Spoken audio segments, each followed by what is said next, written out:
મનોવિજ્ઞાનમાં જ્યારે પ્રયોગશાળાના કૃત્રિમ વાતાવરણને બદલે વાસ્તવિક અને કુદરતી પરિસ્થિતિમાં જઈને અભ્યાસ કરવાનો હોય ત્યારે ક્ષેત્ર નિરીક્ષણ પદ્ધતિ ફિલ્ડ ઓબ્ઝર્વેશન મેથડનો ઉપયોગ થાય છે.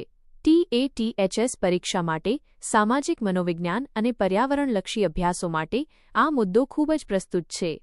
નીચે મુજબ તેની સવિસ્તાર સમજૂતી છે. 1. અર્થ અને વ્યાખ્યા.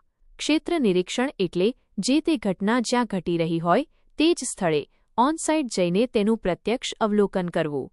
આ પદ્ધતિમાં સંશોધક પોતે તે ભૌગોલિક વિસ્તાર કે સામાજિક વાતાવરણમાં જાય છે જ્યાં તેને અભ્યાસ કરવો છે.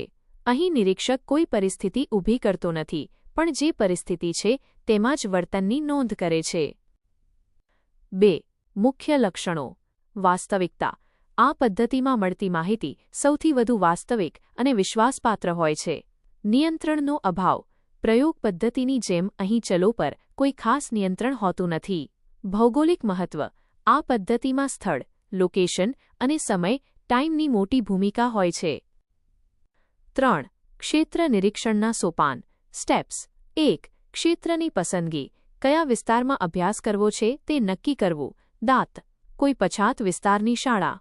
2. સંબંધ સ્થાપના. જે તે જૂથ કે વિસ્તારના લોકોનો વિશ્વાસ જીતવો, જેથી તેઓ સ્વાભાવિક વર્તન કરે. 3. નિરીક્ષણ અને નોંધ.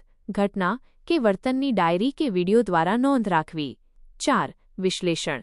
મેળવેલી માહિતીના આધારે તારણો કાઢવા. 4. પદ્ધતિના ગુણો. એડવાન્ટેજીસ. કુદરતી વર્તન. વ્યક્તિને ખબર હોતી નથી કે તેનું નિરીક્ષણ થાય છે, તેથી તેનું વર્તન સાચું અને નિખાલસ હોય છે. જટિલ પરિસ્થિતિનો અભ્યાસ. સામાજિક કુરિવાજો, ટોળાનું વર્તન કે કુદરતી હોનારત સમયે માનવ વર્તનનો અભ્યાસ માત્ર આ પદ્ધતિથી જ શક્ય છે. વધારે ઊંડાણ. નિરીક્ષક લાંબા સમય સુધી તે ક્ષેત્રમાં રહીને ઝીણવટભરી વિગતો મેળવી શકે છે. 5. મર્યાદાઓ લિમિટેશન્સ. સમય અને શક્તિનો વ્યય. ક્ષેત્રમાં જઈને માહિતી મેળવવી એ લાંબી પ્રક્રિયા છે. નિરીક્ષકની વ્યક્તિલક્ષીતા. નિરીક્ષકની પોતાની આવડત અને તેના પૂર્વગ્રહો પરિણામ પર અસર કરી શકે છે. નિયંત્રણનો અભાવ. બાહ્ય પરિબળો જેમ કે અચાનક વરસાદ કે અન્ય વિક્ષેપ પર સંશોધકનો કોઈ કાબૂ હોતો નથી. નૈતિકતા. કોઈની અંગત બાબતોમાં હસ્તક્ષેપ કરવો તે નૈતિક દૃષ્ટિએ પડકારરૂપ હોઈ શકે છે. TATHS પરીક્ષા માટે શૈક્ષણિક વિનિયોગ. શિક્ષક માટે આ પદ્ધતિ કેવી રીતે ઉપયોગી છે? ગેરહાજર રહેતા વિદ્યાર્થીઓ.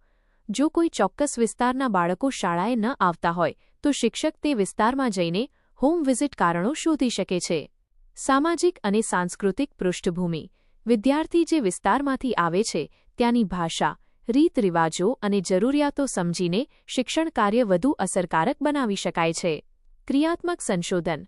Action research. શાળાના વાતાવરણમાં ઉદ્ભવતી સમસ્યાઓનો ઉકેલ લાવવા માટે ક્ષેત્ર નિરીક્ષણ પાયારૂપ છે.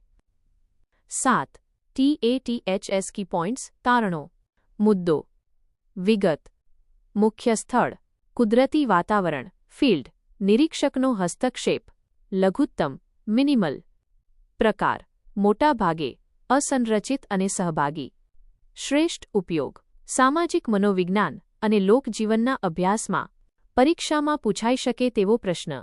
બાળકોના રમતગમતના મેદાન પરના સામાજિક વર્તનનો અભ્યાસ કરવા માટે કઈ પદ્ધતિ સૌથી વધુ યોગ્ય છે? જવાબ. ક્ષેત્ર નિરીક્ષણ પદ્ધતિ.